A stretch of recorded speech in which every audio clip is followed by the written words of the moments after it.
Oke, motherboard Intel dengan soket LGA 1155 memang pada umumnya rata-rata menggunakan chipset H61. Tapi bukan berarti cuma H61 aja ya. Ada juga chipset dengan seri B75 dan lainnya. Nah, kalau gitu kenapa di sini yang gua bahas adalah chipset H61-nya? Karena menurut gua H61 adalah yang paling worth it cuy. Yang pertama karena harganya merupakan yang paling murah daripada motherboard LGA 1155 yang lainnya. Tapi walaupun begitu kualitasnya bisa dibilang masih cukup oke.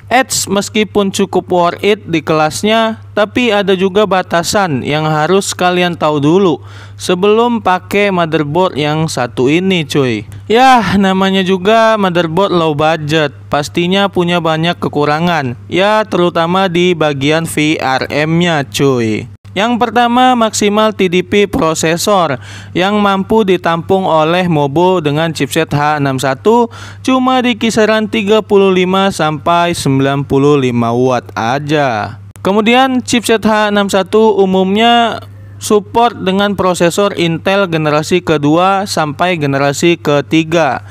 Tapi perlu kalian cek lagi BIOS-nya apakah sudah support dengan Ivy Bridge. Karena nggak semua vendor atau brand motherboard yang menggunakan chipset ini sudah menggunakan BIOS dengan seri terbaru yang sudah mendukung prosi Intel generasi ketiga. Jadi kalau belum support alias dia masih support dengan Sandy Bridge aja, kalian perlu update BIOS-nya terlebih dahulu ya cuy. Kemudian untuk soket RAM, pada umumnya motherboard H61 hanya memiliki 2 slot RAM, tapi ada juga beberapa brand yang memberikan space lebih berupa 4 slot untuk RAM-nya. Dan rata-rata maksimal kapasitas RAM dari Mobo ini cuma 8 GB sampai 16 GB tergantung brand atau vendor. Nah, balik lagi ke VRM tadi. Chipset H61 ini memiliki kemampuan atau daya topang VRM yang terbatas. Jadi untuk prosesor yang kita gunakan juga harus betul-betul dipilih. Jangan nanti jatuhnya malah kayak menyiksa motherboard ya cuy ya.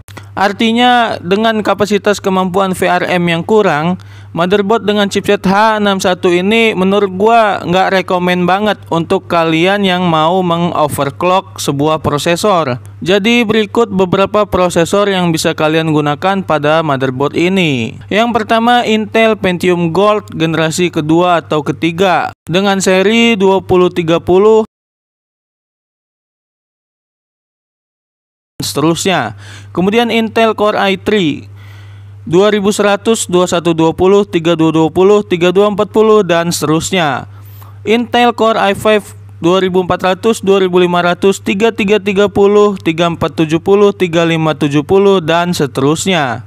Lalu ada juga Intel Xeon, contohnya Xeon E3120 dan 1220 V2.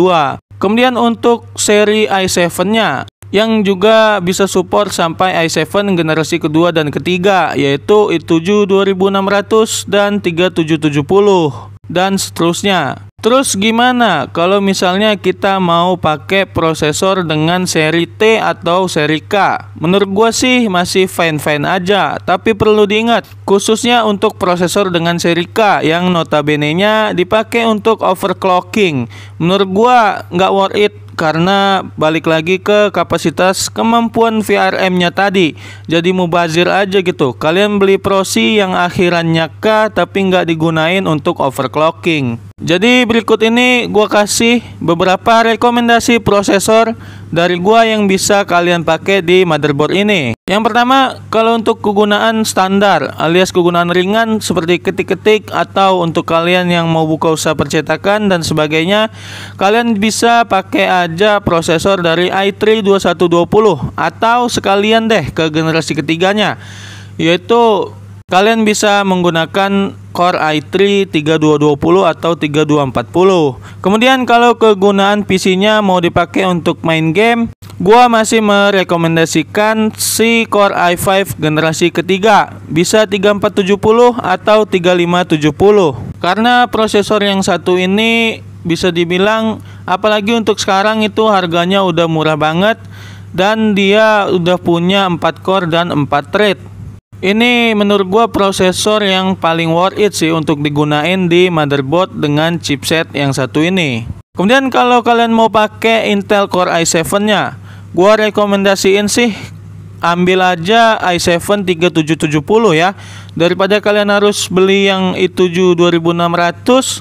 Karena i7 3770 ini punya TDP yang lebih rendah dan juga memiliki performa single core yang jauh lebih oke ketimbang generasi sebelumnya, yaitu i7 2600. Kalau untuk rekomendasi rakitan menggunakan motherboard dengan chipset H61 ini, kalian bisa langsung aja cek video-video gua sebelumnya, itu udah ada banyak banget rakitan PC gua yang menggunakan motherboard dengan chipset yang satu ini. Nah, oke, jadi itu aja penjelasan singkat dari gua soal chipset motherboard sejuta umat yang satu ini, yaitu apalagi kalau bukan chipset H61. Jangan lupa buat kalian yang suka dengan video ini, like, komen, dan subscribe. Bantu gua untuk lebih semangat lagi membuat video dan berbagi hal yang lebih bermanfaat lagi. Oke, thanks for watching and see you next time.